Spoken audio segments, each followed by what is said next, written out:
സൗദിയിൽ വിദേശ നിക്ഷേപം വർദ്ധിക്കുന്നതായി കണക്കുകൾ. 10 വർഷത്തിനിടയിൽ വിദേശ നിക്ഷേപം ഇരട്ടിയായാണ് വർദ്ധിച്ചിരിക്കുന്നത്. വിദേശ നിക്ഷേപം പ്രോത്സാഹിപ്പിക്കുന്നതിന് രാജ്യം കൈക്കൊണ്ട നടപടികളുടെ ഭാഗമായാണ് വർധനവ്. സൗദി അറേബ്യൻ മോണിറ്ററി അതോറിറ്റിയാണ് കണക്കുകൾ പുറത്തുവിട്ടത്. സൗദിയിൽ കഴിഞ്ഞ വർഷത്തെ ആകെ വിദേശ നിക്ഷേപം 1488 ബില്യൺ റിയാലാണെന്നാണ് കണക്ക്. 12,775 കോടിയുടെ വർധനവാണ് മുൻവർഷത്തേക്കാൾ രേഖപ്പെടുത്തിയത്. 9.4% മൊത്തം വർധനവ്.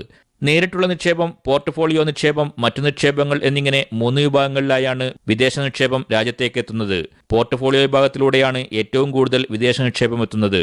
7,192 കോടി റിയാൽ വർധനവാണ് ഈ ഇനത്തിൽ രേഖപ്പെടുത്തിയത്. മറ്റിനം നിക്ഷേപങ്ങളിൽ 4,376 കോടി റിയാലിന്റെയും നേരിട്ടുള്ള നിക്ഷേപത്തിൽ 1,208 കോടി റിയാലിന്റെയും വർധനവുണ്ടായിട്ടുണ്ട്. സിനിമാ തിയേറ്ററുകൾ ആരംഭിച്ചതിലൂടെയും കായിക വിനോദ പരിപാടികൾ സംഘടിപ്പിച്ചതിലൂടെയും ടൂറിസം രംഗത്ത് നിക്ഷേപം ഇറക്കാൻ വിദേശ കമ്പനികൾ തയ്യാറായിട്ടുണ്ട്. വിഷൻ 2030 രാജ്യത്ത് വൻകിട പദ്ധതികളാണ് പ്രഖ്യാപിച്ചിരിക്കുന്നത്. അതുകൊണ്ട് തന്നെ വിദേശ നിക്ഷേപം വരും വർഷങ്ങളിലും കുതിച്ചുയരുമെന്ന് തന്നെയാണ് പ്രതീക്ഷിക്കുന്നത്.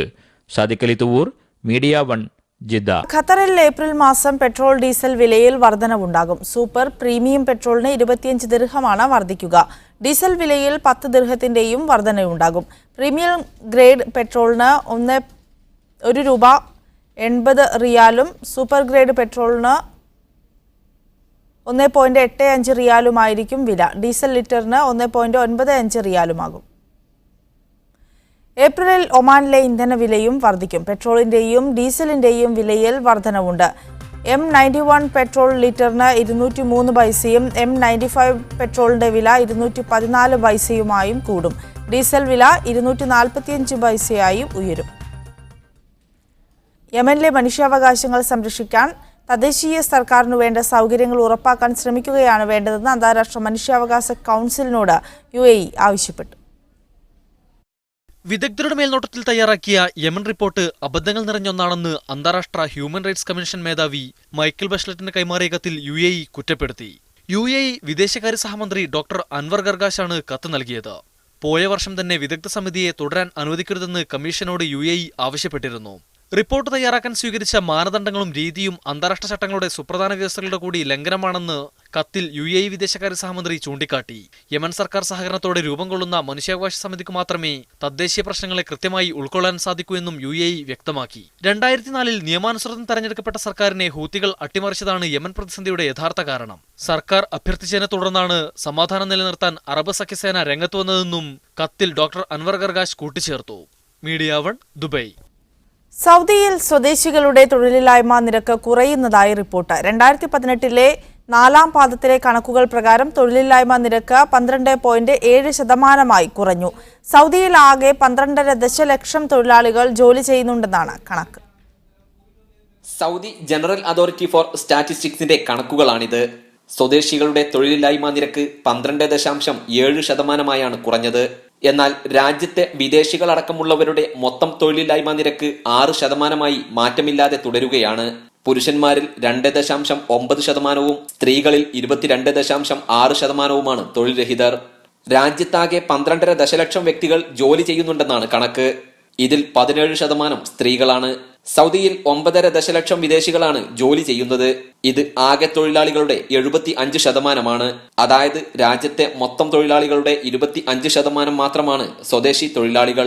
ഗാർഹിക തൊഴിലാളികളിൽ വിദേശികൾ മാത്രമാണ് ജോലി ചെയ്യുന്നതെന്നും കണക്കുകൾ വ്യക്തമാക്കുന്നു. Gafoor Kondotty, media 1, Jeddah. തെരഞ്ഞെടുപ്പാനന്തരം രൂപപ്പെടുന്ന മഹാസഖ്യം ഇന്ത്യയുടെ അധികാരത്തിലെത്തുമെന്ന ഉറച്ച പ്രതീക്ഷയിൽ മണിശങ്കർ അയ്യർ. അച്ഛാദിൻ മുദ്രാവാക്യം മോദി പോലും കൈവിട്ടിരിക്കെ മെയ് 23 തെരഞ്ഞെടുപ്പ് ഫലം ഇന്ത്യൻ സെക്യുലറിസത്തിന്റെ വീണ്ടെടുപ്പ് കൂടിയായിരിക്കുമെന്നും മണിശങ്കർ അയ്യർ വ്യക്തമാക്കുന്നു. UPA സംവിധാനം നേരത്തെ നിലവിൽ വന്നതുപോലും തെരഞ്ഞെടുപ്പാനന്തരമാണ്. എന്നിരിക്കെ ഇക്കുറി കോൺഗ്രസ് സഖ്യം തന്നെ ഇന്ത്യ ഭരിക്കുമെന്ന് മണിശങ്കർ അയ്യർ ഉറപ്പിക്കുന്നു. Shape of the opposition, today's opposition and tomorrow's government, we will know after the results come out. ഉത്തർപ്രദേശിൽ SP-BSP സഖ്യത്തോട് കോൺഗ്രസ് കൂടി ചേർന്നു വന്നാൽ BJPക്ക് 8 സീറ്റ് പോലും ലഭിക്കില്ല. There is some understanding with the Congress. Then in UP, Mr. Modi will be reduced to 8 seats. So that, and there is no state in India where he can increase his seats, except maybe in West Bengal. മഹാരാഷ്ട്രയിൽ NCP Congress സഖ്യം മികച്ച ജയം നേടും. പശ്ചിമ ബംഗാളിൽ മാത്രമാണ് BJPക്ക് ചെറിയ നേട്ടം ലഭിക്കുകയെന്നും മണിശങ്കർ അയ്യർ പറഞ്ഞു. I think the BJP is bound to lose. That is the firmest prediction I can make about the outcome. I would have liked to say that the Mahagathbandhan will win. തമിഴ്നാട്ടിലെ മയിലാടുതുറയിൽ DMK ഉടക്കിനെ തുടർന്ന് seat ലഭിക്കാതെ പോയതിൽ അയ്യർക്ക് നിരാശയുണ്ട്. എങ്കിലും കോൺഗ്രസ് നേതൃത്വം തന്നെ കൈവിടില്ലെന്ന് തന്നെ അദ്ദേഹം ഉറപ്പിക്കുന്നു. I am sad, but you don't have to be an MP in the Lok Sabha to be in active politics. I'm sure my party will find a role for me, which I'll happily perform. ദുബൈയിൽ ഒരു സ്വകാര്യ ചടങ്ങിൽ പങ്കെടുക്കാനെത്തിയതായിരുന്നു മണിശങ്കർ അയ്യർ.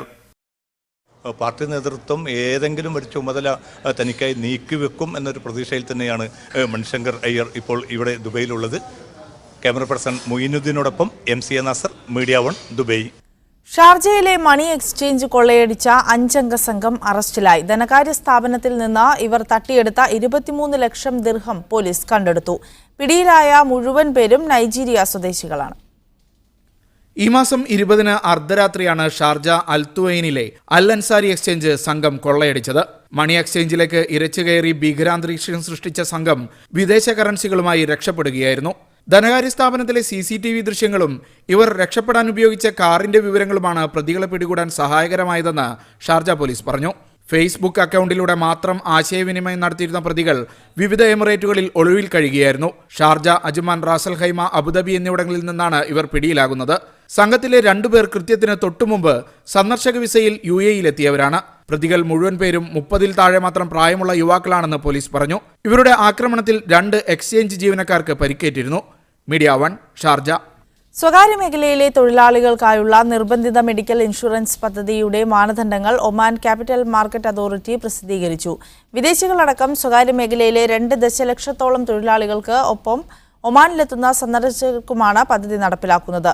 ജോലിക്കാരനൊപ്പം അവരുടെ പങ്കാളിക്കും 21 വയസ്സിൽ താഴെയുള്ള കുട്ടികൾക്കും പരിരക്ഷ ലഭിക്കുമെന്നും ക്യാപിറ്റൽ മാർക്കറ്റ് അതോറിറ്റി അറിയിച്ചു. ഔട്ട് പേഷ്യന്റ്, ഇൻപേഷ്യന്റ് രോഗികൾക്ക് അടിസ്ഥാന സൗകര്യ പരിചരണം ഉറപ്പാക്കുന്നതാകും പദ്ധതി. അടിയന്തര സാഹചര്യങ്ങൾ, രോഗങ്ങളുടെ ചികിത്സ, മരുന്നുകളുടെ ചെലവ് എന്നിവയും ഇതിൽ ഉൾപ്പെടും. തൊഴിലുടമയാണ് ഇൻഷുറൻസ് പ്രീമിയം അടയ്ക്കേണ്ടത്. പദ്ധതിയുടെ പ്രീമിയവും ഇൻപേഷ്യന്റ് ചികിത്സയ്ക്കുള്ള ചെലവും തൊഴിലുടമയാണ് വഹിക്കേണ്ടത്. തൊഴിലാളി ഒരു വിഹിതവും വഹിക്കേണ്ടതില്ല. ഇതോടൊപ്പം ഒമാനിൽ മരിക്കുന്ന വിദേശിയുടെ മൃതദേഹം നാട്ടിലെത്തിക്കാനുള്ള ചെലവും ഇതിൽ ഉൾപ്പെടുന്നു. സ്വയം വരുത്തിവെക്കുന്ന പരിക്കുകൾ, നിലവിലുണ്ടായിരുന്ന രോഗാവസ്ഥ, ചികിത്സ ആവശ്യമില്ലാത്ത സമഗ്രമായ മെഡിക്കൽ പരിശോധന, യാത്രയ്ക്കും മറ്റു മുന്നോടിയായുള്ള വൈദ്യപരിശോധന തുടങ്ങിയവ നിർബന്ധിത മെഡിക്കൽ ഇൻഷുറൻസിന്റെ പരിധിയിൽ നിന്ന് ഒഴിവാക്കിയിട്ടുണ്ട്. ആദ്യഘട്ടത്തിൽ 1 വർഷത്തേക്കായിരിക്കും ഇൻഷുറൻസ് കാലാവധി. Media 1, Muscat. കുവൈത്തിൽ ആരോഗ്യ ഇൻഷുറൻസ് നിയമ ഭേദഗതിക്ക് മന്ത്രിസഭയുടെ അംഗീകാരം. സന്ദർശക വിസയിൽ എത്തുന്നവർക്ക് ആരോഗ്യ ഇൻഷുറൻസ് നിർബന്ധമാക്കുന്നതാണ് ഭേദഗതി. ഇത് സംബന്ധിച്ച ഉത്തരവ് ഗസറ്റിൽ പ്രസിദ്ധീകരിച്ച് 3 മാസത്തിന് ശേഷം നിയമം പ്രാബല്യത്തിലാകുമെന്ന് അൽ അൻബാർ റിപ്പോർട്ട് ചെയ്തു. നിയമം പ്രാബല്യത്തിലായാൽ താൽക്കാലിക ആവശ്യത്തിനോ സന്ദർശനത്തിനോ കുവൈറ്റിലേക്ക് വരാൻ ഉദ്ദേശിക്കുന്നവർക്ക് വിസ ലഭിക്കണമെങ്കിൽ ഇൻഷുറൻസ് ഫീസ് കൂടി അടയ്ക്കേണ്ടി വരും. സന്ദർശന വിസയ്ക്കുള്ള അപേക്ഷയോടൊപ്പം സ്പോൺസർ ആരോഗ്യ ഇൻഷുറൻസ് ഫീസ് അടച്ചതിന്റെ രേഖ കൂടി സമർപ്പിച്ചാലാണ് വിസ അനുവദിക്കുക. സന്ദർശകർക്ക് ഇൻഷുറൻസ് പരിരക്ഷയിൽ സ്വകാര്യ ആശുപത്രികളിൽ ചികിത്സ ലഭ്യമാക്കും. അടിയന്തര വൈദ്യസഹായത്തിനും അത്യാവശ്യമായ സർജറികൾക്കും മാത്രമാണ് ഇൻഷുറൻസ് പരിരക്ഷ ലഭിക്കുക. അടിയന്തര ചികിത്സ വേണ്ടതില്ലാത്ത രോഗങ്ങൾക്ക് ഫീസ് നൽകി സർക്കാർ ആശുപത്രികളിൽ ചികിത്സ തേടാവുന്നതാണ്. ചികിത്സാ സൗകര്യം ഉപയോഗപ്പെടുത്തുന്നതിനു വേണ്ടി മാത്രം വിസയെടുക്കുന്നത് തടയിടാനാണ് ഇൻഷുറൻസ് നിർബന്ധമാക്കുന്നത്. അതേസമയം ഇൻഷുറൻസ് പ്രീമിയം തുക എത്രയെന്നത് സംബന്ധിച്ച് റിപ്പോർട്ടിൽ പറയുന്നില്ല. Media 1, Kuwait city. സൗദിയിൽ വീട്ടുവേലക്കാരികൾക്ക് ആവശ്യകതയേറുന്നു. വേലക്കാരികളെ റിക്രൂട്ട് ചെയ്ത് നൽകുന്നതിനുള്ള അപേക്ഷകൾ 40% വർദ്ധിച്ചുവെന്ന് കണക്കുകൾ വ്യക്തമാക്കുന്നു. നിരവധി രാജ്യങ്ങളിൽ നിന്ന് ഗാർഹിക തൊഴിലാളികളെ റിക്രൂട്ട് ചെയ്യുന്നതിന് മന്ത്രാലയം അനുമതി നൽകിയിട്ടുണ്ട്. സൗദിയിൽ 23 ലക്ഷം ഗാർഹിക തൊഴിലാളികളുണ്ടെന്നാണ് കണക്ക്. ഇതിൽ 7 ലക്ഷം സ്ത്രീകളാണ്. അടുത്തിടെയായി ഗാർഹിക തൊഴിലാളികൾക്ക് സ്പോൺസർഷിപ്പ് മാറ്റുന്നതിനുള്ള അനുവാദവും വേതന സുരക്ഷാ പദ്ധതിയും ഉൾപ്പെടെ നിരവധി ആനുകൂല്യങ്ങൾ പ്രഖ്യാപിച്ചിരുന്നു. ബംഗ്ലാദേശ്, ഉഗാണ്ട, ഫിലിപ്പൈൻസ്, എത്യോപ്യ തുടങ്ങിയ രാജ്യങ്ങളിൽ നിന്നാണ് വേലക്കാരികളെ റിക്രൂട്ട് ചെയ്യുന്നത്. കൂടാതെ ലാവോസ്, നേപ്പാൾ, ഘാന, നൈജീരിയ തുടങ്ങിയ രാജ്യങ്ങളിൽ നിന്നും തൊഴിലാളികളെ റിക്രൂട്ട് ചെയ്യുന്നതിനായി മന്ത്രാലയം ചർച്ചകൾ നടത്തി വരികയാണ്. പരിശീലനകാലം വിജയകരമായി പൂർത്തിയാക്കിയില്ലെങ്കിൽ തൊഴിലാളികളെ സ്വദേശങ്ങളിലേക്ക് തന്നെ തിരിച്ചയക്കാനും വ്യവസ്ഥയുണ്ട്. ഇന്തോനേഷ്യയിൽ നിന്നുള്ള റിക്രൂട്ടിംഗ് തടസ്സപ്പെട്ടതിനാൽ ഇപ്പോൾ ബംഗ്ലാദേശിൽ നിന്നും ഉഗാണ്ടയിൽ നിന്നുമാണ് പ്രധാനമായും വേലക്കാരെത്തുന്നത്. Media 1, Jeddah. കുവൈത്തിൽ പോലീസുകാരുടെ യൂണിഫോമിൽ ഏപ്രിൽ 1 മുതൽ മാറ്റം വരും. ബ്രൗൺ നിറത്തിലുള്ള വേനൽക്കാല യൂണിഫോമാണ് നാളെ മുതൽ പോലീസുകാർ ഡ്യൂട്ടിക്കിറങ്ങുക. പോലീസ് ഉദ്യോഗസ്ഥർക്ക് ചൂടുകാലത്തും തണുപ്പുകാലത്തും വെവ്വേറെ തരത്തിലുള്ള യൂണിഫോമുകളാണ് ലഭ്യമാക്കി വരുന്നത്.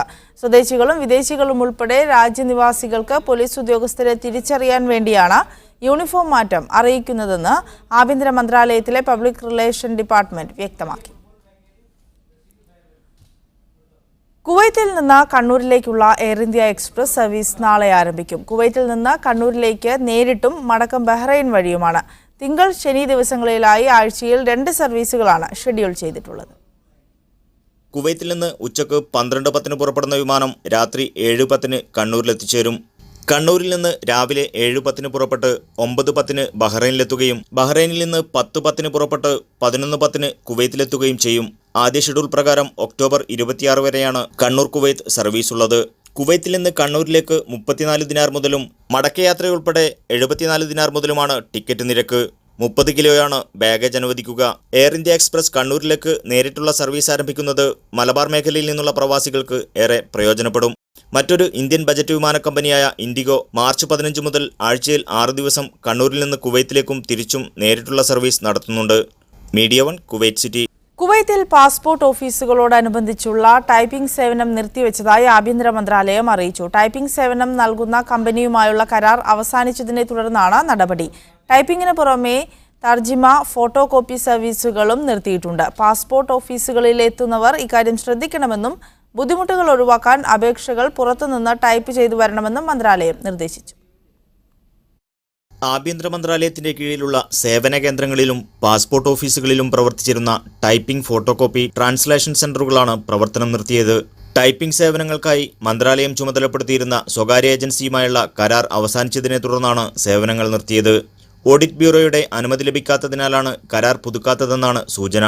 ഇക്കാമ, വിസ, പാസ്പോർട്ട് സേവനങ്ങൾക്കായി താമസകാര്യ ഓഫീസുകളിലും ആഭ്യന്തര വകുപ്പിന്റെ മറ്റ് സേവന കേന്ദ്രങ്ങളിലും എത്തുന്നവർ അപേക്ഷകൾ ടൈപ്പ് ചെയ്തു കൊണ്ടുവരണമെന്നും ആവശ്യമായ രേഖകളുടെ പകർപ്പ്, തർജ്ജമ എന്നിവ കൈവശമുണ്ടെന്ന് ഉറപ്പുവരുത്തണമെന്നും ആഭ്യന്തര മന്ത്രാലയം നിർദ്ദേശിച്ചു.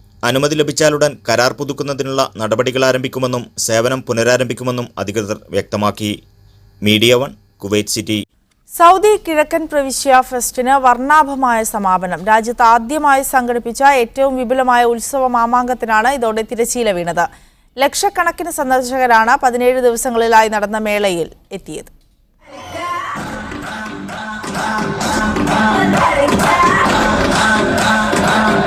ഷർക്കിയ സീസൺ എന്ന പേരിൽ സംഘടിപ്പിച്ച ഫെസ്റ്റ് രാജ്യത്തെ സ്വദേശികൾക്കും വിദേശികൾക്കും പുതിയ ആസ്വാദനങ്ങളാണ് സമ്മാനിച്ചത്. രാജ്യത്ത് ആദ്യമായി സംഘടിപ്പിച്ച മേള പരിപാടികളുടെ വ്യത്യസ്തത കൊണ്ടും ലോകോത്തര നിലവാരം കൊണ്ടും സന്ദർശകരെ അമ്പരപ്പിച്ചു. ജനറൽ എന്റർടൈൻമെന്റ് അതോറിറ്റിയും വിനോദസഞ്ചാര വകുപ്പും സംയുക്തമായാണ് പരിപാടികൾക്ക് നേതൃത്വം നൽകിയത്. അവസാന ദിനമായ ഇന്നലെ ബോളിവുഡ് സിനിമാ പിന്നണി ഗായിക ജോനിത ഗാന്ധി നയിച്ച സംഗീത വിരുന്ന് സന്ദർശകരെ ആഘോഷത്തിന്റെ കൊടുമുടിയിലെത്തിച്ചു.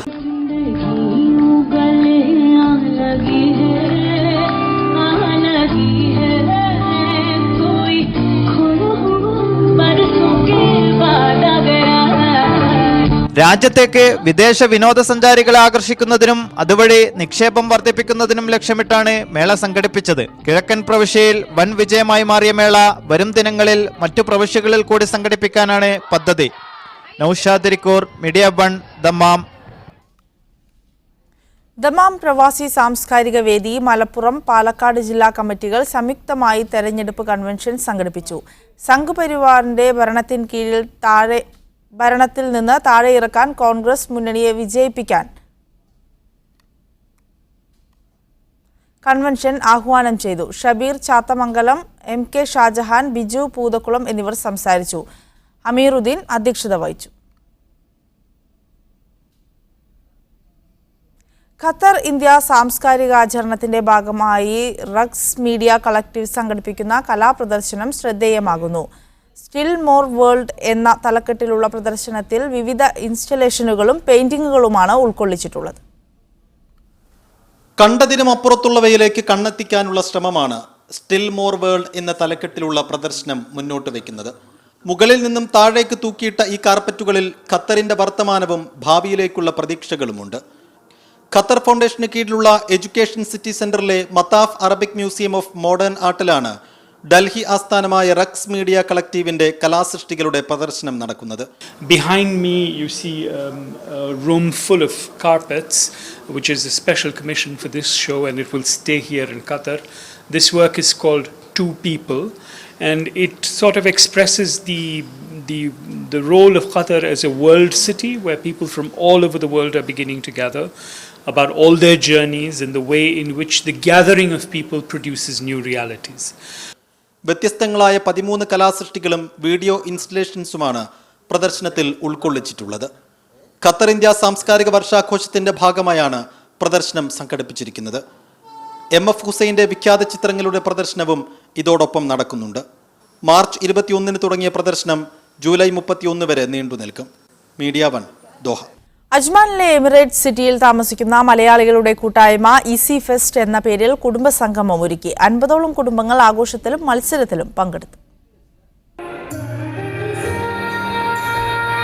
അജ്മാൻ വുഡ്ലൈൻ പാർക്ക് സ്കൂളിലാണ് എമിറേറ്റ്സ് സിറ്റി മലയാളി കൂട്ടായ്മ കുടുംബസംഗമം ഒരുക്കിയത്. കൂട്ടായ്മയിലെ അംഗങ്ങളും കുട്ടികളും അവതരിപ്പിച്ച കലാപരിപാടികളായിരുന്നു ഈസി ഫെസ്റ്റിന്റെ മുഖ്യ ആകർഷണം. ചടങ്ങിൽ കൂട്ടായ്മയുടെ പ്രസിഡന്റ് കുഞ്ഞമ്മദ് അധ്യക്ഷത വഹിച്ചു. കുഞ്ഞു നർത്തകരുടെ അരങ്ങേറ്റത്തിനും ഈസി ഫെസ്റ്റ് വേദിയൊരുക്കി. ഭാരവാഹികളായ ഷൈനി, ജിഷാർ, പ്രശാന്ത് തുടങ്ങിയവർ മേളയ്ക്ക് നേതൃത്വം നൽകി. Media 1 Ajman. ഖത്തറിലെ സേവന കാലാവധി പൂർത്തിയാക്കി നാട്ടിലേക്ക് മടങ്ങുന്ന Gulf Madhyamam resident manager TC റഷീദിന് ഖത്തർ ഇന്ത്യൻ മീഡിയ ഫോറം യാത്രയയപ്പ് നൽകി. മീഡിയ ഫോറത്തിന്റെ ഉപഹാരം ഭാരവാഹികൾ ചേർന്ന് റഷീദിന് കൈമാറി. അഷ്റഫ് തൂണേരി, IMA റഫീഖ്, ഷഫീഖ് അറക്കൽ, ഓമനക്കുട്ടൻ TC, റഷീദ് തുടങ്ങിയവർ സംസാരിച്ചു. മാറ്റ് ബഹ്റൈന്റെ 15ാം വാർഷികാഘോഷം വിപുലമായ പരിപാടികളോടെ സംഘടിപ്പിച്ചു. വൈവിധ്യമാർന്ന കലാപരിപാടികളും സംഗീത നിശയും അരങ്ങേറി. നിറനിലാവ് എന്ന പേരിലായിരുന്നു മഹൽ അസോസിയേഷൻ ഓഫ് തൃശൂരിൻ്റെ 15ാം വാർഷികാഘോഷ പരിപാടികൾ. ബഹ്റൈൻ പാർലമെന്റ് അംഗം സൗസാൻ കമാൽ ഉദ്ഘാടനം നിർവഹിച്ചു. ജീവകാരുണ്യ പ്രവർത്തകൻ ഫിറോസ് കുന്നംപറമ്പിലിനെ ചടങ്ങിൽ കർമ്മശ്രേഷ്ഠ പുരസ്കാരം നൽകി ആദരിച്ചു. മനാമ അൽറാജ സ്കൂൾ ഓഡിറ്റോറിയത്തിൽ നടന്ന ആഘോഷ പരിപാടികൾ മികച്ച ജനപങ്കാളിത്തത്തോടെയാണ് നടന്നത്. പ്രസിഡന്റ് ഗഫൂർ കൈപ്പമംഗലം അധ്യക്ഷത വഹിച്ച ചടങ്ങിൽ സിയാദ് സ്വാഗതവും ഹിലർ നന്ദിയും പറഞ്ഞു. കണ്ണൂർ ഷെരീഫും സംഘവും നയിച്ച സംഗീത വിരുന്നും ഒപ്പന, കോൽക്കളി തുടങ്ങിയ കലാപരിപാടികളും ആഘോഷത്തിന് കൊഴുപ്പേകി.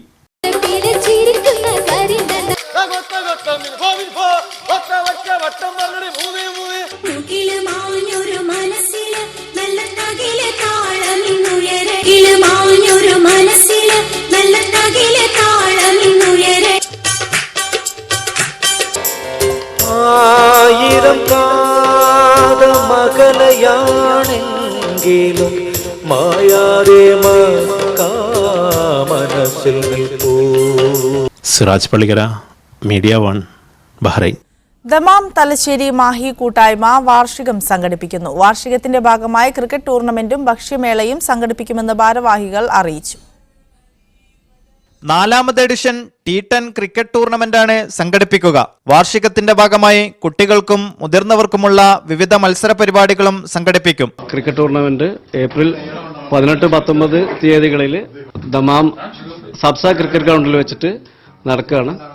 പിന്നെ അതിൽ വളരെ ഗംഭീരമായ ക്രിക്കറ്റ് മത്സരം കൂടാതെ നമ്മളെ ഫുഡ് ഫെസ്റ്റിവൽ അവിടെ ഉണ്ടാവും.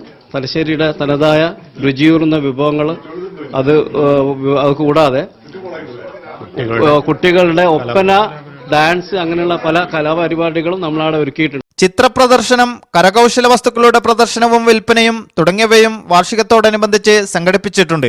ഫാസിൽ ആദിരാജ, ഷഹബാസ്, ഷറഫ് താഴത്ത്, ഗസാലി പൊന്നമ്പത്ത്, നിമർ അമീറുദ്ദീൻ, മുസ്തഫ തലശ്ശേരി എന്നിവർ വാർത്താസമ്മേളനത്തിൽ പങ്കെടുത്തു. Media 1 Dammam. ഖത്തർ ഇന്ത്യ അസോസിയേഷന്റെ 7ാമത് ചാമ്പ്യൻസ് ലീഗ് അഖിലേന്ത്യാ ഫുട്ബോളിന്റെ ഉദ്ഘാടനം ഏപ്രിൽ 5-ന് ദോഹ സ്റ്റേഡിയത്തിൽ നടക്കും. ഖത്തർ ഇന്ത്യ സാംസ്കാരിക വാർഷികത്തിന്റെ ഭാഗമായി ഇരു രാജ്യങ്ങളുടെയും ഇതിഹാസ താരങ്ങൾ അണിനിരക്കുന്ന സൗഹൃദ മത്സരവും ഉദ്ഘാടന ദിവസം നടക്കും. ഖത്തറിലെ ഏറ്റവും വലിയ പ്രവാസി ഫുട്ബോൾ ടൂർണമെന്റുകളിൽ ഒന്നായ കിയ ചാമ്പ്യൻസ് ലീഗ് ഫുട്ബോളിന്റെ 7ാം സീസണിനാണ് ദോഹയിൽ തുടക്കമായത്. കഴിഞ്ഞ 21-ന് പ്രാഥമിക റൗണ്ട് മത്സരങ്ങൾ ആരംഭിച്ച ടൂർണമെന്റിന്റെ ഔപചാരികമായ ഉദ്ഘാടന ചടങ്ങുകളാണ് വരുന്ന 5-ന് ദോഹ സ്റ്റേഡിയത്തിൽ നടക്കുക. ഖത്തറിന്റെയും ഇന്ത്യയുടെയും ഇതിഹാസ താരങ്ങൾ അണിനിരക്കുന്ന സൗഹൃദ മത്സരമാണ് ഉദ്ഘാടന ചടങ്ങുകളുടെ ഹൈലൈറ്റ്. ഇന്ത്യ ഖത്തർ സാംസ്കാരിക വർഷാചരണത്തിന്റെ ഭാഗമായി സംഘടിപ്പിക്കുന്ന സൗഹൃദ മത്സരത്തിൽ ഇന്ത്യയെ പ്രതിനിധീകരിച്ച് IM വിജയൻ, ജോപ്പോളഞ്ചേരി, ആസിഫ് സഹീർ എന്നിവരും ഖത്തറിനായി പ്രഗത്ഭരായ മുൻകാല താരങ്ങളും ബൂട്ടണിയും. ഖത്തർ സാംസ്കാരിക കായിക മന്ത്രാലയം, Indian embassy, supreme committee for delivery and legacy, Qatar football association പ്രതിനിധികളും ചടങ്ങിൽ പങ്കെടുക്കും.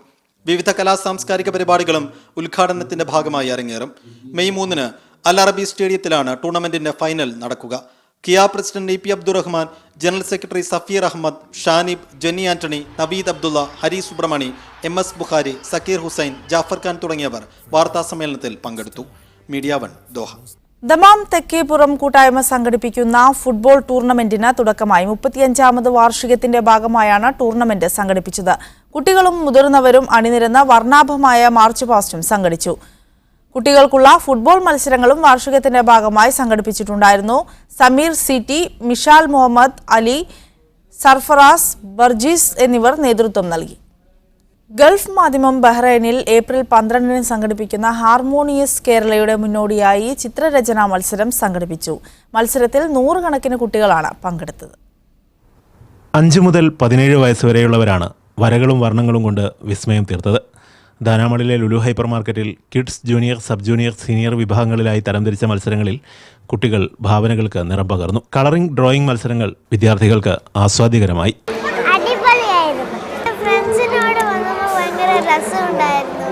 കുറേ കളർ എടുക്കാം, ഭയങ്കര എൻജോയ് ചെയ്തു, ഭയങ്കര എക്സ്പീരിയൻസ് ആയിരുന്നു.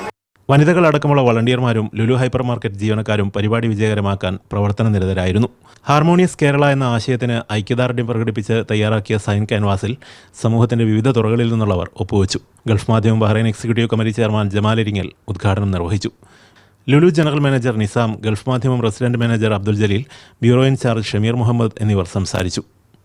Suraj Pallikkara, media 1, Bahrain. മലർവാടി ബാലസംഘം സലാലയിൽ ബാലോത്സവം സംഘടിപ്പിച്ചു. പബ്ലിക് പാർക്കിൽ നടന്ന കുട്ടികളുടെ ഉത്സവം Indian school management committee president doctor Syed Ahsan Jameel ഉദ്ഘാടനം ചെയ്തു. പഠനത്തിൻ്റെയും പരീക്ഷയുടെയും തിരക്കുകളിൽ നിന്നകന്ന് കളിച്ചുല്ലസിക്കാൻ 100 കണക്കിന് വിദ്യാർത്ഥികളാണ് ഒത്തൊരുമിച്ചത്. ഉദ്ഘാടന പരിപാടിയിൽ IMA president G Salim Sait അധ്യക്ഷത വഹിച്ചു. Welfare forum president UP Sasheendran, മലയാള വിഭാഗം co convener Waheed Saman, social club sports secretary Ajith എന്നിവരും സംബന്ധിച്ചു.